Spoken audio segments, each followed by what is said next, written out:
Matthew here from MiniWarGaming.com, and by now you may or may not have already heard about the new trade updates between Games Workshop and retailers in North America. There have been significant changes to their trade agreement with retailers such as us, MiniWarGaming, and I wanted to address those today. We had publicized this on our site when the changes were made last week, and people have been asking us for an official statement of what we're going to do, because it does greatly affect our potential to make sales. In other words, to be able to draw in revenue from selling Games Workshop products, which of course will affect our business. Well, as you can probably already guess, based on the title of this video, we have decided to actually shut down the MiniWarGaming store, except for magnets and dark potential products. And I'm going to go over a few of the reasons for this, but before I go any further, it is not completely Games Workshop's fault. We've analyzed our numbers over the past few years of doing this business, and unfortunately the margins have just been too small and the investment has been too high, whereas other parts of our business, like the MiniWarGaming Vault, have grown significantly, and they require some of our attention as well and some of our investment. But the store has been eating up a lot of that investment. But we weren't going to shut down the store until Games Workshop updated their trade agreement, which would effectively probably cut off 70 to 80% of our Games Workshop sales, which would make the store not just barely profitable, but actually become in the negative. And that, of course, would not be a good business move. So it's with that last change that they've made that we finally decided to shut it all down. So I want to talk about what these Games Workshop changes were, and why I disagree with most of them, besides the obvious reason that it affects my business negatively. I want to start off with a paragraph from the letter that we received that kind of introduces everything that they've changed.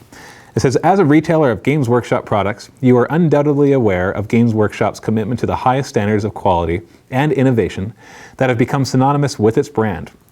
First off, I do agree that they do have high standards of quality and innovation with their miniatures. Even their games are a lot of fun. I know a lot of people might complain about the 40K game and its balance, or the fantasy game and some of the things about it, but in the end, the games are fun. So I want to point that out.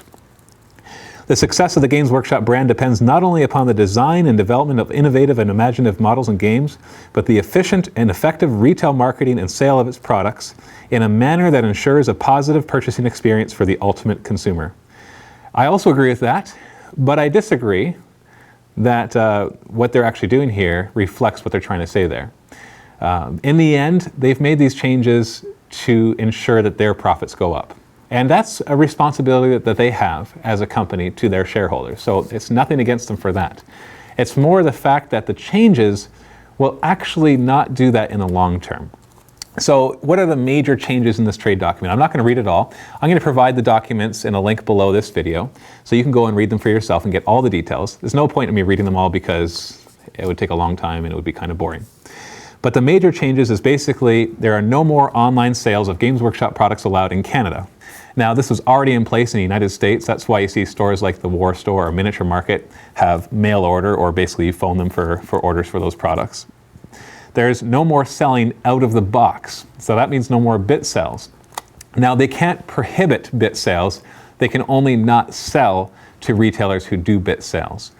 And so if the company doesn't get their product directly from Games Workshop, then obviously they would not be affected. But if a company gets their product directly from Games Workshop and then opens it up and sells bits, that will be prohibited. So you'll probably still see a lot of the bits companies stay in business, because I doubt that they actually buy directly from Games Workshop, although I can't say for sure. But still, no selling out of the box. The next one is domestic sales only. And what that means is you're not allowed to sell outside of your country. Now, the European retailers had this change a year or two ago, and obviously that was to great detriment to their business, because with the currency exchange and with the pricing that Games Workshop has set, basically it's more expensive in certain countries. If you look at it, it's in Australia it's the worst, I believe. Australia, New Zealand, that area, their prices are close to double what we have here in Canada. Canada is worse than the US. Ours are anywhere between 20 to 50% higher than American prices. So it's already hard to compete with American retailers because of that. And then there's just different fluctuations. And rather than try to fix those fluctuations, they've simply not allowed you to sell outside of it. Their reasoning for that is that it affects their vertical distribution model, but that's nonsense, because all they have to do is they deliver to us, and then we take care of the rest. It might disrupt their sales, but that's only because the currency exchange problem. Now, this is not going to affect Canadian retailers as much because Americans didn't like to buy from Canadian retailers because the prices were too high. But this will affect retailers like the War Store or Miniature Market or other American retailers who do sell to Canada and overseas as well, because they'll no longer be allowed to do that. So they're going to take an instant hit. So United States retailers or American retailers will be affected by this as well because they usually sell to Canadians. And then the other change, which is not in these trade sales that they haven't mentioned anywhere, is they have actually limited the direct sales orders. And I'm going to talk about this later, but basically you buy from Games Workshop as a retailer from one of two ways: from their regular trade account and from what they call ATO, or available to order, or what used to be called their direct sales. And you have a lower margin, so they give you, they charge you more for the direct sales stuff. And the idea of splitting it into two is they put all their popular products here, and then all of the other hundreds, actually about 1,800, resin and low selling models there. That way it doesn't slow down their most popular products, which is a great idea. And you'll notice if you ever bought from us on our store, we had special order items that would take anywhere from 1 to 4 weeks to come in. That was the direct sales, whereas everything else came in within a couple days typically. And this was a couple weeks ago that they informed us that they're going to limit how much of the direct sales that we're allowed to purchase. In fact, they limit it down to $500 of purchases per month. And at this time we were doing, or at that time we were doing between $2,000 to $5,000 of purchases. So essentially it forced us to drop 1,800 products off of our website because there's no way for us to sell them if we can't get them. And that's not in the new trade agreement. I'm surprised it's not, actually, because it's a pretty big change. Now, the requirements in order to have a Games Workshop account are pretty straightforward. You have to have an appropriate brick and mortar store. What I mean by appropriate is it has to have a commercial location, so it can't just be like in your basement you've set up a store. The types of products that you sell need to work, so you can't sell like 18 plus types of products. They don't want inappropriate products. They want the kids to be able to go into your store without any problem. And there has to be enough hours of operation for your business. You also need to have a legitimate business license. There's minimum orders for free shipping. You can only do 1 free shipping order per week. There's minimum stocking amounts, and you have to have shelf space set aside just for Games Workshop products. All of those are great.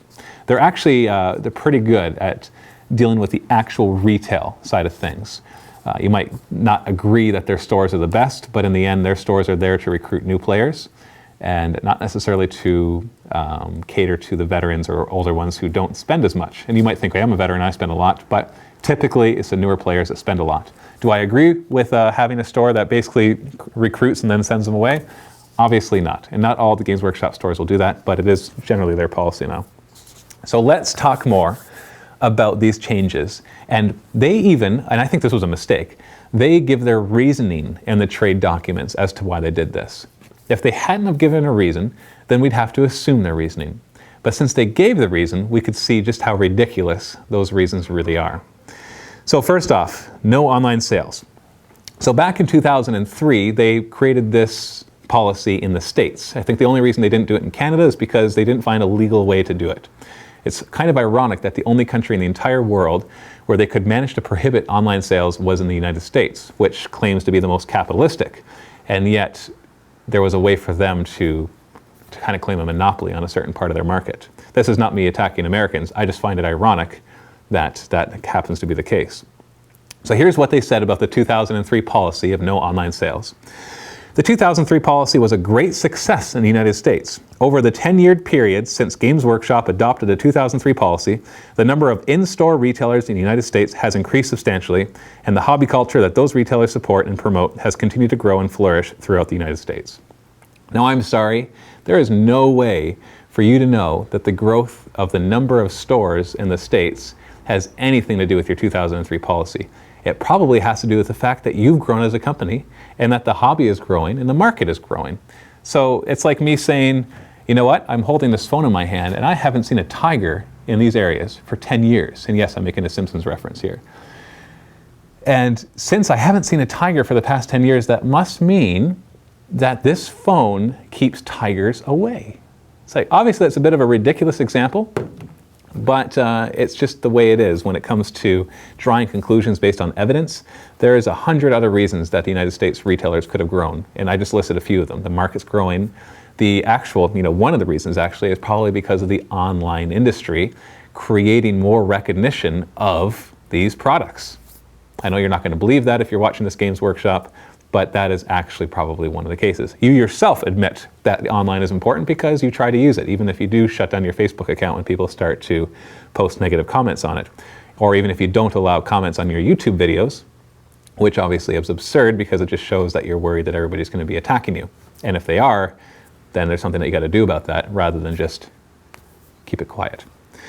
For the reasons set forth below, Games Workshop believes that its best interests, which I do agree, it is within its best interests, are served by reserving online retail sales of its products in North America to Games Workshop's own corporate website.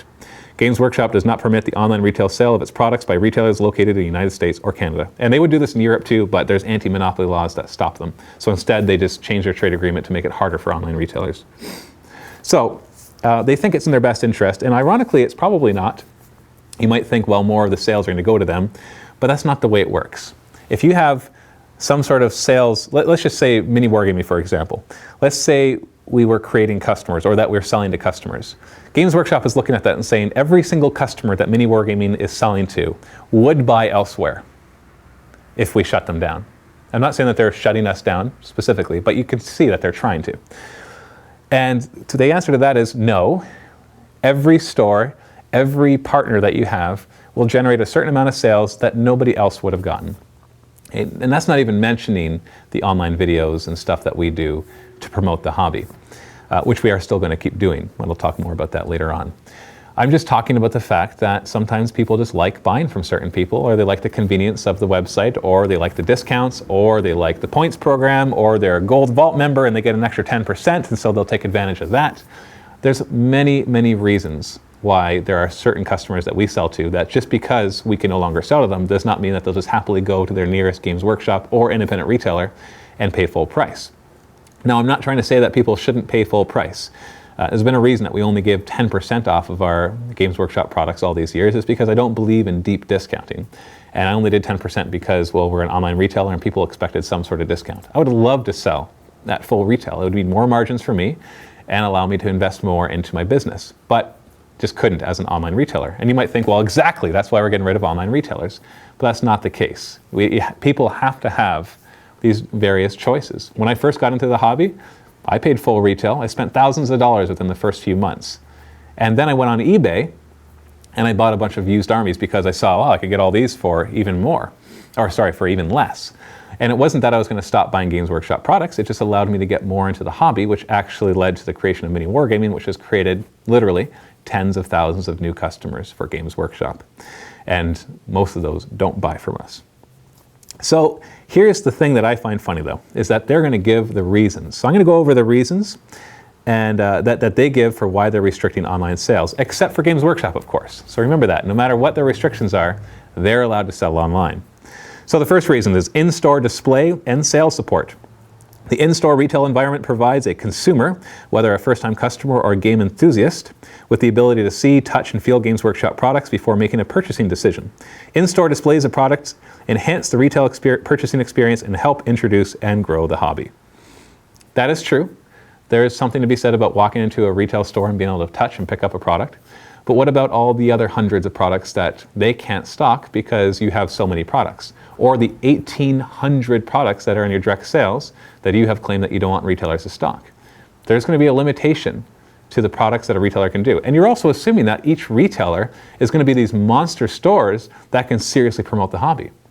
I bet that most people watching this video either don't have a retailer nearby, or if they do, it's probably just a comic book store that doesn't even have any tables.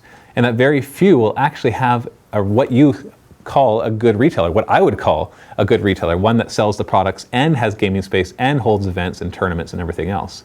Those are not going to be the norm of what people are going to experience when they go into an independent retail store and even into a Games Workshop, because they basically hold everything for beginners and that's about it. So online retailing provides more of an experience. That's the reason why in every other industry they're embracing it. That's why when I buy from Business Depot, Staples, it's a company in Canada, I think it's only in Canada, that they offer free shipping anywhere within this certain zone for orders at least $50 or more. So I don't even have to go into the store in order to feel and touch the products. I can just go on their website, make a purchase, and they're happy to bring it to me for free if the order is at least $50 or more. So yes, in-store does provide a certain experience, but online provides another experience. And they're not competing experiences, they're complementing experiences. And you have to consider that. In fact, you know that because you do it. And once again, when I say you, I'm talking to Games Workshop.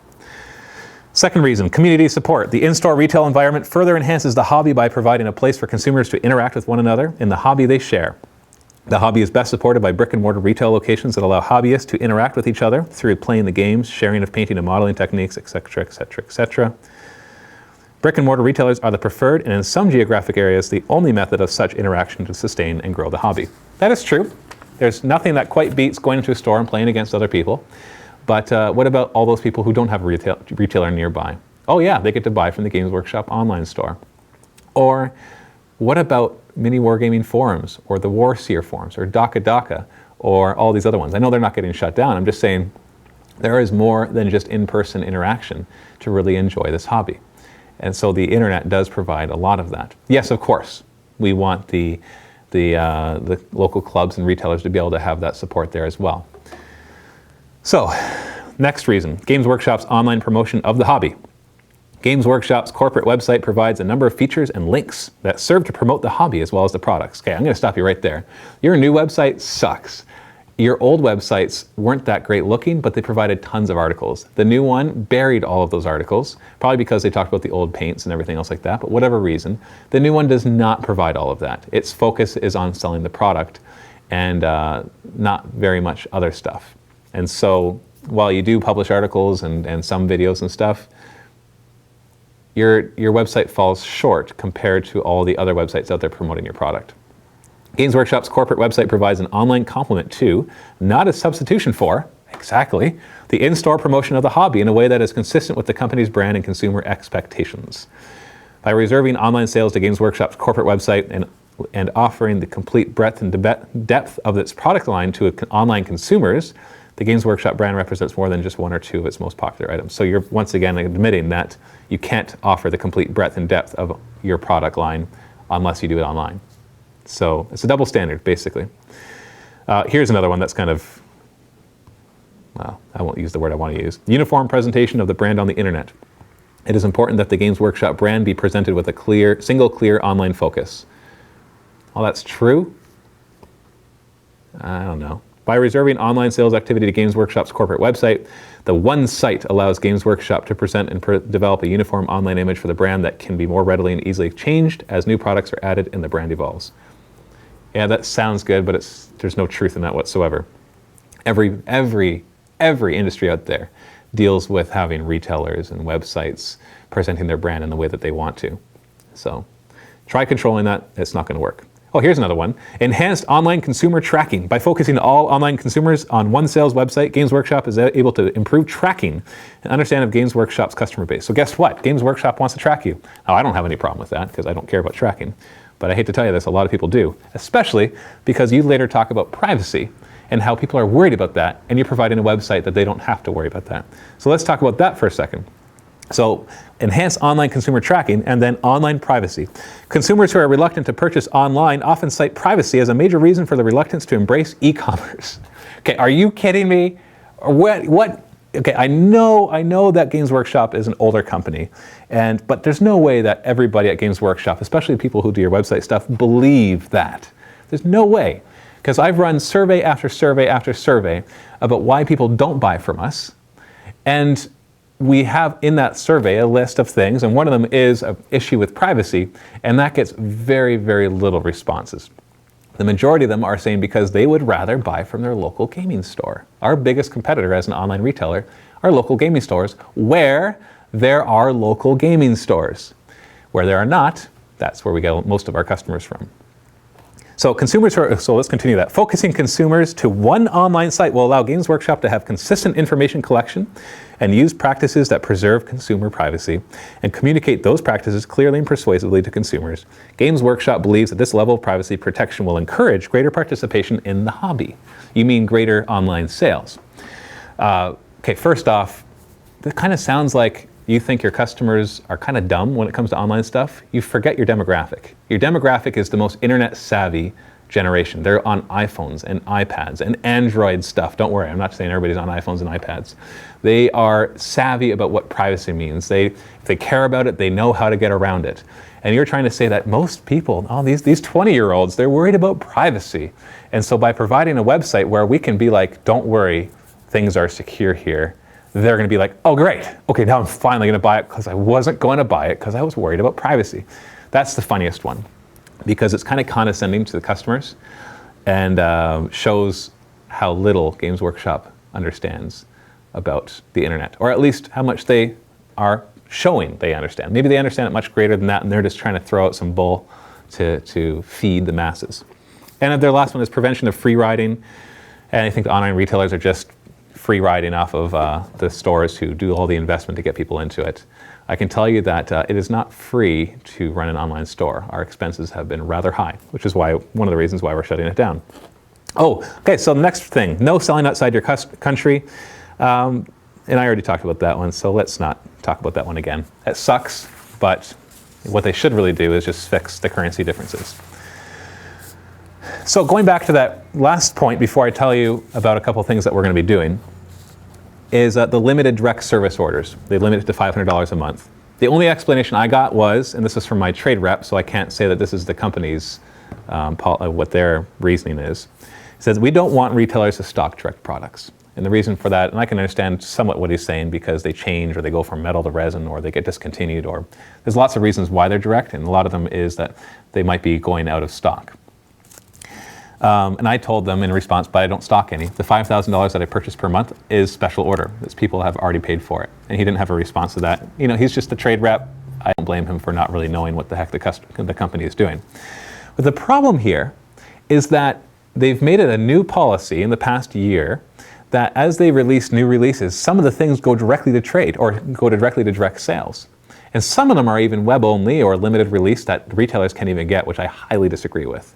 So for example, in the recent Chaos Demons release, the Herald of Khorne and the Herald of Slaanesh went straight to direct services, which means basically they're saying, we don't want you to stock this. It's a new release. Why wouldn't you want us to stock that? Or in the actual Chaos release from November, a ton of the stuff all went straight to direct service or went quickly to direct service afterwards. So they're basically saying we have these new releases and some of these products, which typically are the heroes or the leaders or things that you won't be selling as much of, we don't want you to sell at all, except for special order. And we're only going to limit you to $500 a month, which is basically saying don't order them, because what's $500 a month? That's hardly anything. And you get a smaller discount, so that's not that much retail in those releases. Most of the Hobbit heroes are all direct service only. And so basically they're restricting. They're saying, we have 2,500 to 3,000 different products you can sell, but 1,800 of them, don't touch. You can't sell those, only we can. Bad business, absolutely bad business. So what are we going to do? I know I've been talking for over 20 minutes. Maybe you've skipped to this part because I'll put in the description the skipping link so that you can just skip all the talk. I wanted you to get the full story though, and I wanted you to understand our feelings. Well, what are we going to do? Well, we are shutting down the store. But before we do so, because we have till June 15th before these terms come into effect, we're going to have one last huge Games Workshop sale. I'm not going to talk about that here because this video is about the changes mostly. So right here will be an annotation to a video where I'll tell you about the sale. That'll be happening very soon, if not already, depending on when you watch the video. Where then I'm going to liquidate everything. We're also going to have a huge vault giveaway because the vault has grown tremendously over the past few years, and it's actually gotten to the point where it can sustain us. But it's kind of bad timing. I wish we could have waited one more year to do this. And so we're going to have a huge giveaway, tons of DVDs, probably the biggest giveaway we've done to date, and to try to get enough members in there so that we can survive over the coming year. Once again, I'm not going to talk about that more in this video. There's going to be an annotation right here for you to learn more about that vault giveaway. And hoping that these two things will sustain us enough that we can continue to make videos. We're still going to make videos. We're still going to make 40K and fantasy videos. You might wonder why you disagree with the company so much. I love their products. You love their products for the most part. And so we want to make sure we continue to support this hobby that is so much fun to us. I hate the policies they've come up with. They're utter trash and don't make any sense and show short-sightedness. They're going to see an increase in their profits in the next few years because simply their revenues will go down, but more of the purchases will come to them. Or maybe the revenues will go up. It doesn't, whatever. Their profits are going to go up because more purchases will be directly through them, which will look good to the shareholders. But it's going to actually hurt them in the long run, and that is unfortunate because I don't want them to go out of business. I really, really don't. Even though we're creating our own game, I don't care. I want Games Workshop to stay around for a long time because they provided awesome products and a great game, actually several great games, and we just want them to be around for as long as possible. If for no other reason than to grow the market so that other companies can step in and fill in the gaps where they refuse to help. I don't just mean in product lines, I just mean because customers will get upset, and that's it. So if you want to support us, now is the time to do so. There's one of three ways. You can buy through our sale, you can get ready for the big vault giveaway and grab that and become a member of the vault. And if you don't want to do either of those, at the very least, you can share this video with as many people as you possibly can, without spamming it, of course. And it would be wonderful if you could leave a comment below and say something like, and we're not trying to get utterly negative towards Games Workshop any more than we need to be. Say something like, if it's true, MiniWarGaming got me into this hobby, or I'm not going to buy Games Workshop products anymore because of this change. If that's the case, only write that if it's the case. Basically write feedback that you would love Games Workshop to see. Will they see it? I don't know. Probably not. Seeing as how they disable comments on their own YouTube videos, I highly doubt that they would read comments on somebody else's. But just to show that support, go ahead and put it there anyways, just in case they do come by and watch this video. If we get enough views, who knows? They might hear about it. And will they do anything about it? Well, no, obviously not. But maybe it'll affect some change in the future. Who knows? At the very least, thank you very much for all your support. I hope that we survive the coming months because we love what we're doing and we want to continue providing awesome videos to you guys, because we know that you enjoy them and we want to continue doing more. And we want to grow and get more employees so we can make even more videos for you. So thank you again. This is Matthew from MiniWarGaming. Happy wargaming.